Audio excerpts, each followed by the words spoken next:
요새는 남편만큼 법니다. 안녕하세요. 아들들을 키우며 주부 부업왕으로 활동하고 있는 주부 유튜버 아바라TV입니다. 반갑습니다. 예전 같은 경우에 식비를 예를 들면은 45만 원, 50만 원으로도 살 수 있었어요. 근데 최근에는 노력해야 한 55만 원에서 60만 원? 요 정도로 4인 가구가 좀 살 수 있는 것 같아요. 가장 중요한 건 일단 선저축 후 지출이라고 생각을 해요. 소비를 하는 거를 즐기지 않는다? 그건 말이 안 돼요. 누구나 돈을 쓸 때 기분이 좋습니다. 그런데 저는 항상 극단적인 상황을 좀 만들었던 것 같아요. 내가 일단은 목표치만큼 돈을 저축을 하고 나서 있는 돈으로 살겠다라고 마음을 먹고 나니까 돈이 쉽게 모이기 시작했거든요. 그래서 선저축 후 지출이 가장 중요하다라고 생각을 합니다. 요새 무지칠 챌린지가 유행하잖아요. 하루만 무지칠을 해도 기분이 너무 다운되는 거예요. 애기 보는 육아 스트레스에 돈은 못 써. 그러니까 너무 다운되니까 저의 경우에는 그럼 매일 돈을 쓰자. 매일 돈을 쓰는데 현금을 들고 나가자. 혹은 온누리 상품권이라고 해서 이제 은행에서 구매할 수 있는 상품권이에요. 1인당 30만 원까지 구매를 할 수 있고요. 5% 할인을 받을 수 있어요. 명절에는 10%도 할인을 받을 수 있어요. 새마을금고, 수협, 농협 이런 데서 구매할 수 있으니까 5% 할인을 받고 구매를 하시면 15만 원어치 온누리 상품권과 5% 할인받은 7,500원을 현금으로 돌려받았어요. 그래서 30만 7,500원을 시작한 거예요. 영양과 식비는 관련이 없다. 왜냐? 식비를 많이 쓰시는 분들은 외식을 많이 하는 분들이에요. 제가 많은 가정들을 확인해 보니까 제가 식비를 적게 쓴다고 뭘 덜 먹이냐? 아니에요. 저를 보시면 아시잖아요. 제가 덜 먹은 그것도 아니고 식비를 줄이기 위해서는 냉장고에다가 일주일 식비 계획을 세우시는 분들도 많아요.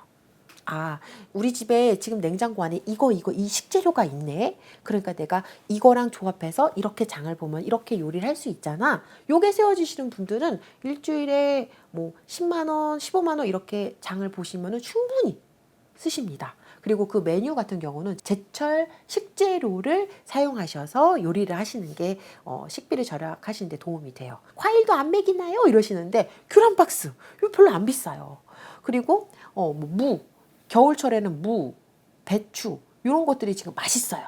그리고 뭐 배추도 배추 된장국, 두부랑 배추, 알배기 배추 하나만 사면은 한 2, 3일 먹을 수 있는 국도 만들어지고요. 그리고 일을 하시거나 워킹맘이신 분들 같은 경우에는 진미채나 멸치볶음 이런 걸 해놓으면 일주일 반찬으로 기본 반찬이 세팅이 되니까 또 괜찮습니다. 여행을 가는 때도 있잖아요. 그럼 여행 갈 때는 이제 컨셉을 정했어요.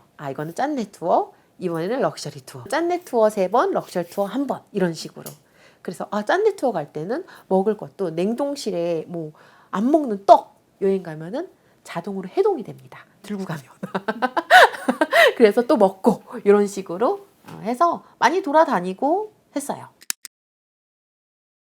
내가 지금부터 돈을 모으고 싶은데 우리 남편은 그런 거에 대해 잘 몰라요. 이런 분들이 굉장히 많아요. 그럴 때는 남편 손을 꼭 잡고 은행에 가셔서 남편 명의로 적금 통장을 만들어주세요. 내 명의로 만들지 말고 남편 명의로 만들어주면은 남편이 이제 납입하는 날 카톡이 올 거예요. 돈 쏘라고. 그래서 남편의 마음을 바꾸려면 행동으로 남편 이름을 해주면은 자연스럽게 바뀝니다. 일단은 스스로 복기를 해보는 거예요. 이 소비에 대해서. 내가 이게 잘한 소비일까? 이게 컴퓨터로 적으면 빠박 바로 계산이 되잖아요. 근데 손가락으로 이렇게 적다 보면 내가 이때 이런 감정이 들어서 충동 소비를 했구나. 이런 것들이 아주 깊이 가슴속까지 와닿더라고요. 밤마다 수기 가계부를 계속 적으면서 스스로의 어떤 마음이 들 때 소비를 하는가 스스로 알아가는 과정이 되었고요. 예산을 점검하는 데 굉장히 좋습니다. 왜냐하면 만약에 우리가 생활비를 120만 원을 쓰기로 했어요. 그럼 첫째 주에 계산을 해보니까 20만 원을 쓴 거예요. 그러면은 120만 원 중에 내가 20만 원을 썼구나. 그럼 남은 예산이 100만 원이네. 3주 동안 100만 원으로 살아야겠다. 이거를 스스로 복귀해 보는 거예요. 이거를 주마다 꼭 하셔야 돼요. 매일매일 가계부를 쓰는 건 어렵지만 일주일에 한 번은 내 예산은 120만 원인데 20만 원 썼네. 다음 주에는 쓸 일이 좀 많은데 이때는 한 30만 원 써도 되겠다. 모르고 캄캄하면 스트레스를 많이 받아요. 눈앞이 캄캄하면은. 근데 내가 딱 예산대로 쓰는데 이번 주에 많이 썼으니까 다음 주에는 적게 써야지. 그러니까 저는 그 운용하는데 굉장히 도움이 많이 되더라고요. 처음 시작한 거는 블로그였어요. 글을 쓰고 기록을 하는 게 첫 시작이 되었던 것 같아요. 근데 제가 거기서 10,000원을 벌어보는 경험을 했어요. 블로그로 글을 써서 10,000원을 벌 수 있다면 영상을 찍으면 더 많은 수익을 낼 수 있겠다. 그래서 유튜브라는 것을 컴맹인데 시작을 하게 된 거죠. 헤매다가 이제 노하우가 쌓여서 유튜브에서도 이제 많은 분들의 사랑을 받게 된 것 같아요. 나를 노출하는 게 조금 부담스럽고 그렇다고 영상을 찍는 것도 부담스러우실 수 있기 때문에 네이버 블로그를 추천을 드립니다. 블로그에다가 글을 쓰면은 90일 정도 글을 쓰고 글 개수가 한 50개 정도 되고 방문해 주시는 분이 한 100명 정도 들어오기 시작하면은 광고를 붙일 수가 있어요. 애드포스트라는 사이트에 들어가서 광고 신청을 하면 이제 거기서 승인이 나면 내 블로그에 내 글 아래 광고가 붙어요. 그러면은 어떤 분이 내 글을 보러 왔다가 광고를 클릭을 하시면 나한테 수익이 들어오는 구조입니다. 그리고 또 쉽게 협찬이나 광고도 받을 수 있게 돼요. 아이들을 교육시키는 거에 취미가 있는 주부들이라면은 엄마표 영어에 관련돼서 이제 글을 계속 쓰는 거죠. 이 책을 읽고 이렇게 독서 활동을 했어요. 독후 활동을 했어요. 이런 거를 차근 올리게 되면은 팬들이 생기고 그 글을 읽는 사람들이 많아지게 되고 그러면 출판사에서 문의도 오게 됩니다. 저희 책도 자녀에게 읽혀주시고 좀 홍보 좀 부탁드릴게요. 이런 식으로 해서 주부들이 내가 관심이 있는 분야, 아이를 키우는 데에서도 같이 기록도 하면서 돈도 벌 수 있게 되는 걸로는 네이버 블로그가 가장 초반에 시작하기 좋지 않나라고 생각을 합니다. 100일 동안 여기에 취업을 했다는 마음으로 하루에 1시간씩만 투자를 하시라고 말씀을 드려요. 어차피 길게 해도 초보자는 잘하지 못하거든요. 조회수가 어느 하나가 탁 올라가는 게 있어요.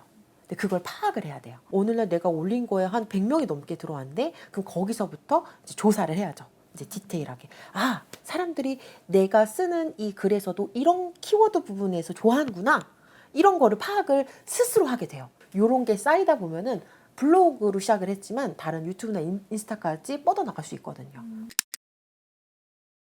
인천 맛집을 검색을 해요.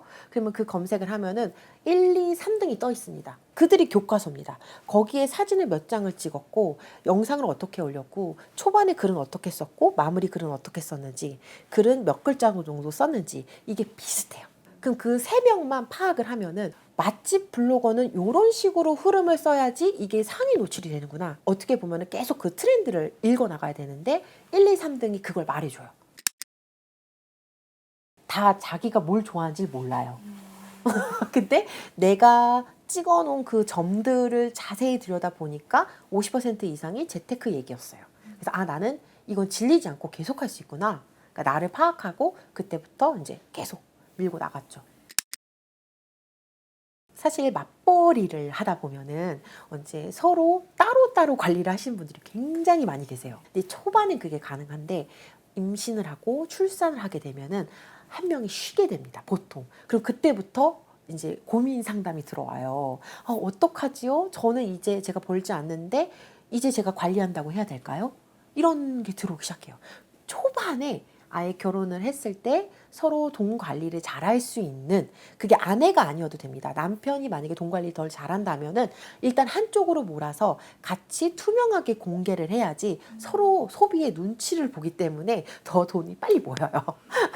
생애 주기표를 작성해 보시는 거를 추천드립니다. 간단해요. 그냥 A4용지 펴놓고 나서 내 나이, 배우자 나이, 자녀 나이, 부모님 나이, 시부모님 나이 뭐 이런 식으로 해서 나이만 쭉 적어보세요. 10년치, 20년치 적어보면 요번에 어떤 분이 그걸 적다가 눈물이 나셨대요. 10년 뒤에 우리 남편 나이가 이렇게 되는구나. 우리 부모님 연세가 이렇게 되는구나. 내가 지금 당장의 어떤 기쁨을 위해서 소비를 하는 게 다가 아니구나. 10년 뒤를 생각을 한다면은 지금 내가 돈을 정말 치열하게 모아야 될 때구나 라는 것을 남의 주변의 눈이 아니라 그냥 나의 삶에서 확 들여다 볼 수가 있거든요. 남편이 10년 뒤에 은퇴를 한다. 1년에 12번 급여를 받는다. 120번 급여를 받네. 월 400을 받아 4억 8천만 원이네. 계산이 바로 나옵니다. 남들이랑 달라요. 그냥 내 거를 적어보는 거예요. 그러면은 굉장히 정신을 확 차리게 되고 누가 시키지 않아도 열심히 하게 됩니다. 이것만은 하지 말아라라는 것보다 해볼 수 있는 건 다 해봐라. 저는 사실 이거 하지 말라고 하면 그럼 이것도 하지 말아야 될까요? 이게 너무 많아요. 근데 그만큼 노력을 안 했다는 거거든요. 그냥 그 끝장을 봐보는 거는 굉장히 추억거리가 됩니다. 여기까지 할 수 있구나 라는 거에 자신감이 생기면 다른 부업도 도전하기에 편해지더라고요. 그러니까 그런 작은 성취감을 느끼는 게 굉장히 중요하거든요. 그래서 이건 하지 마세요. 그런 거 없습니다. 한번 끝까지 해보는 거예요. 이번 달에 내가 무지출 한 10번 해볼 거야. 해보세요. 그걸 성취하고 나면은 지갑에 현금이 남아있어요. 저는 무일푼에서 시작을 했어요. 그러다 보니까 정말 푼돈을 귀하게 여기고 돈을 모으기 시작을 했습니다. 푼돈 모아 목돈이 될 수 있습니다. 그거를 믿고서 종잣돈 금액을 설정을 하시고 한번 있는 힘껏 모아보는 한 해가 되시기를 응원하도록 하겠습니다.